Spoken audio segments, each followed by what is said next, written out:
দেখো আমার ঘরের খাটটার কি অবস্থা। তোমরা হয়তো দেখে ভাববে যে আমার বিছানাগুলো কোথায় গেল।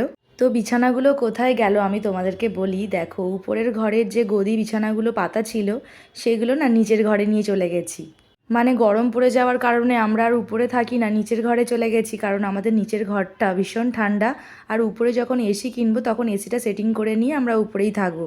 যেহেতু এখন এসিটা উপরে নেই তার জন্য কিন্তু আমাদের নিচেই চলে যেতে হবে। আর নিচের খাটের কিন্তু গদিটা ছিল না, তার জন্য দেখো গদি তোষক সব কিন্তু নিচের ঘরে নিয়ে চলে গেছি। তো যাই হোক, এই বিছানার জিনিসগুলো কিন্তু সব বাবাই দিয়েছিল বিয়েতে, তো সেগুলোকে নিয়ে এখন নামিয়ে নিয়ে চলে গেছি নিচের খাটে।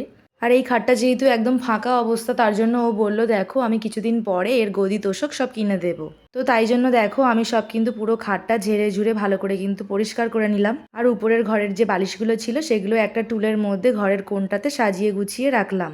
আর নতুন বিয়ে হয়ে এসে আমি কিন্তু সমস্ত জিনিসগুলো এই খাটের ভিতরে রেখেছিলাম। আর এই 6 বছর হয়ে গেল এখনো পর্যন্ত আমি কিন্তু খাটের ভিতরে যেগুলো ছিল সেগুলো কিন্তু এখনো গুছাইনি। মানে সময় হয়নি আর খাটটাকে তোলাও হয়নি। আজ যেহেতু সময় হয়েছে তার জন্য দেখো আমি কিন্তু ভিতরটাকেও একেবারে গুছিয়ে নিলাম। আর বাবু যেহেতু স্কুলে গেছিল তার জন্য কিন্তু আমি তাড়াহুড়ো করে কিন্তু এগুলোকে গুছিয়ে ফেললাম। কতদিন ধরে ভাবছিলাম যে খাটের ভিতরে যে সমস্ত জিনিসগুলো আছে সেগুলোকে ভালো করে গোছাবো। এত দিন পর মানে 6-7 বছর পর আমার সময় হলো এটাকে গোছানোর। তো দেখো তার সাথে কিন্তু আমি পুরো ঘরটাকে ঝেড়ে নিয়েছি আর এখন কিন্তু ভালো করে ঝাড় দিয়ে নিচ্ছি। আর আমার ড্রেসিং টেবিলটাকেও একটু ভালো করে মুছে নিলাম, কারণ সেদিনকে ভালো করে মানে জিনিসপত্র যেগুলো ছিল সেগুলো সব ভালো করে গুছিয়েছিলাম। আর আজকে আবার একটু ভালো করে মুছে নিচ্ছি। জানো তো আমার এই ঘরটা খুব শখের ঘর, যেহেতু বিয়ের পরে আমি এই ঘরেই প্রথমে এসেছিলাম। আর কি জানি এই ঘর বাড়ি এই সমস্ত জিনিসপত্র ছেড়ে আমার কোথাও যেতে ইচ্ছা করে না, এত মন কেমন করে কি বলবো। এমনকি বাপের বাড়ি গেলেও আমার মন কেমন করে। জানো তো আমার মাও ঠিক এরকমই, নিজের বাড়ি ছেড়ে কোথাও যেতে চায় না, খালি বলবে আমার মন কেমন করে।